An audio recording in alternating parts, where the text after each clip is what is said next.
नमस्कार दोस्तों, हाजिर हूँ एक बार फिर से अपनी एक नई कविता जिसका शीर्षक मैंने रखा है बोझ। आइए कविता का लुत्फ़ उठाते हैं कि हाँ, होती हैं कुछ बेटियाँ बोझ सी। हाँ, होती हैं कुछ बेटियाँ बोझ सी, जिन्हें नहीं होती कुछ भी सोच सी।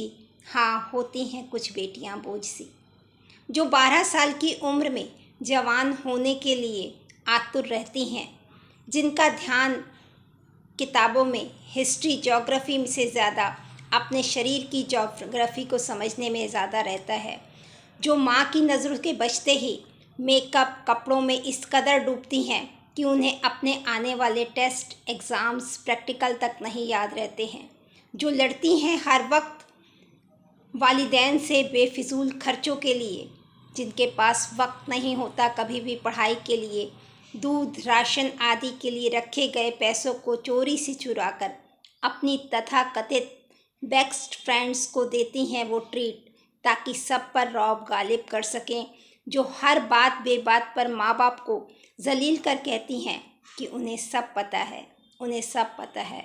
हाँ, होती हैं कुछ बेटियाँ बोझ सी।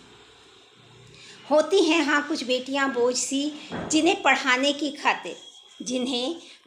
की खातिर माँ बाप गहने तक बेचने को आतुर रहते हैं, पर उन बेटियों की आतुरता गैलरी में खड़े होकर ताका झाकी करने में लगी रहती है।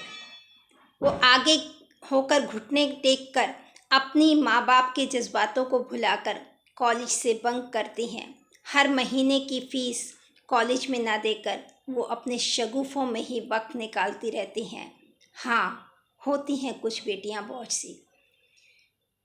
कभी कभी जब वालिदैन को हर वक्त अपनी इज्जत की खातिर उनकी रखवाली करनी पड़ती है, जब उन्हें उठते बैठते अपनी पगड़ी का वास्ता देना पड़ता है, जब उन्हें भाई की रखड़ी का वास्ता देना पड़ता है, और बावजूद इसके भी वो घरों की इज्जत ताक पर रखकर चली जाती हैं किसी गैर के संग, जो कि जुम्मा 8 दिन पहले ही उसकी ज़िंदगी में आया था।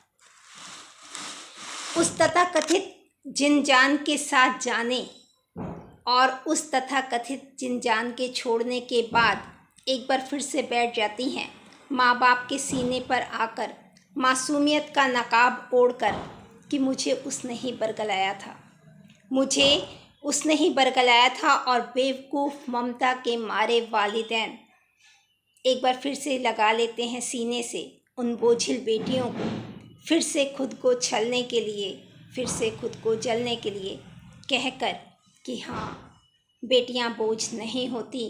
काश की ज़िंदगी की किताब के कुछ पन्ने, काश की ज़िंदगी की किताब के कुछ पन्ने ये समय रहते पढ़ पाती, और माँ बाप की इज्जत को समय रहते बेशकीमती नगीनों में जड़ पाती, और तब कोई नहीं कह पाता कि हाँ, होती हैं कुछ बेटियां बोझ सी।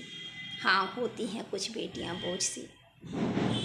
वक्त हालात समाज में इस कदर बिगड़ रहे हैं कि नासमझ बच्चियां बहुत ज़्यादा समझदार हो रही हैं। शायद हमारा ये सोशल मीडिया इसमें बहुत मददगार साबित हुआ है। बच्चियों को वो चीज़ें मालूम है जो शायद 30 साल तक पहले हमारी उम्र की लेडीज़ को नहीं पता होता था। संभलिए, वक्त के दौर को पहचानिए। हर चीज़ के 2 पहलू हैं। अच्छे पहलू को अपनाइए, नकारात्मक से दूर रहिए। ज़िंदगी को सुनहरा बनने का मौका दीजिए बच्चों। माँ बाप जैसी हस्ती न मिली है न मिलेगी। इनके रहते रहते अपनी ज़िंदगी को संवार लीजिए, ताकि कोई भी ये ना कह सके कि हाँ, होती हैं कुछ बेटियां बोझ सी। हाँ, होती हैं कुछ बेटियां बोझ सी। शुक्रिया दोस्तों।